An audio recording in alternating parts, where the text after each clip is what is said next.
BNP সরকারের দ্বিতীয় ও চলতি অর্থবছরের ১০ম জাতীয় অর্থনৈতিক পরিষদের নির্বাহী কমিটি একনেক বৈঠক বসছে আজ।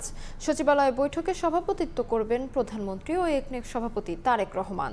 পরিকল্পনা মন্ত্রণালয়ের সূত্রে জানা গেছে, বৈঠকে ১৭টি প্রকল্প উঠতে যাচ্ছে, যা বাস্তবায়নে ব্যয় ধরা হয়েছে প্রায় ৭,০০০ কোটি টাকা।